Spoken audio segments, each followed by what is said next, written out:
The main findings of the report are that New Yorkers think that they need to know a lot about the United States Constitution in order to make their democracy work. Mostly they don't think they know that much about it, and in fact they know less than they think they know. Some of the questions that we asked, I think some of the important questions we asked were about attitude, about principles that underlie the Constitution, why we have multiple branches or in separation of power, what was going on at the time that forced us into designing the Constitution in the means that we did, and people knew very little about that.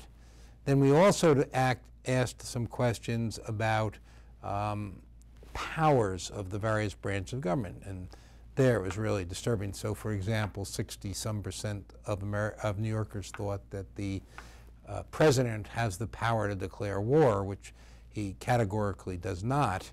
And you know, that people think that is quite serious at a time when we're going to war a lot. The thing that we tried to stay away from are asking questions that you can look up. How many members of Congress? How many members of the Supreme Court? You know, questions that, why should people, well, I think probably they should know the number of people on the Supreme Court, but the number of members of Congress, questions like that, we didn't ask. We did ask this question if people knew who their elected officials were, particularly their senators, and we did it just to sort of a little test, but it wasn't the main part of our questions. In that, it was pretty surprising that New Yorkers knew Kirsten Gillibrand as much as they knew Schumer, since Schumer had spent a long part of his career and been around a long time trying to promote himself. It was pretty shocking, actually. We polled 1,000 New Yorkers, so according to statistical models, there's a 3% margin of error with respect to that. We polled them all over the state. They were all registered voters, and which might mean, we're not making this as a conclusion, but it might mean it was skewed a little more toward people that had made an effort, obviously, to register, so they might be a little more civically literate. Actually, it's interesting. It didn't make a difference if you were old or young, black or white, rich or poor, upstate, suburban, or downstate. The poll results were basically the same. There have been polls nationally. I was just trying to look much more concentratedly at New York because, one, I live here, two, Hofstra Law School's here.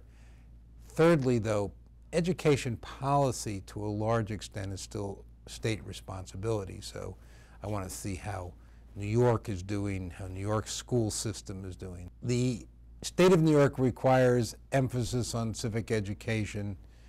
The school system itself proclaims the great virtues of that educational choice, which they should. I mean, the mission of public schools are literacy and civic education.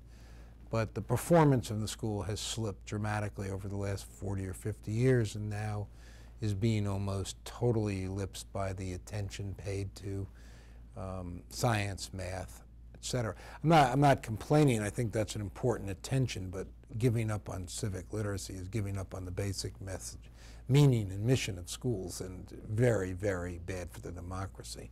And it's bad for the democracy in very current tense. So, for example, if you see us fly planes and bomb Libya, and you don't understand what the powers of the various entities of government are, you don't really get the story. Or if you see this great debate that's taken on in the country over health care, where Congress has passed a compromise bill, the president signed it, attorneys generals from states across the union are suing, there's all this talk in the newspapers about the Commerce Clause, and I'd say to you probably 20% of Americans understand the whole thing.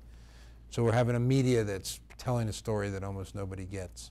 I mean, I think the media has some responsibility for this, but it's hard to say that the media should stop on every word and try to explain it. I'll give you a perfect example. The last couple of years, they've probably talked about filibuster and the 60 votes you need for a bill to pass in the Senate, oh, I don't know, thousands of times, and yet almost nobody knows what the filibuster is. In our questionnaire, there almost, I think it was like 30% of the people knew what the filibuster was. So here's a critical notion of procedure that talked about all the time, which can be life and death for legislation. It's reported all the time, and almost no American knows what it is. Mostly what I want is for the governor to convene a panel to really study the issue. I mean, I have some ideas of what the answers ought to be, but my ideas are my own, and I want to really have everything tested. There are lots of people that have looked at the proper pedagogy and how you ought to teach and what ought to be taught. So I really think we need some real study first, but not forever. I don't mean to study it for death. I have little tolerance for that. As a matter of fact, we are going to have a conference at Hofstra University on this in September of 2012 to begin our Educating 012 campaign leading up to the presidential election.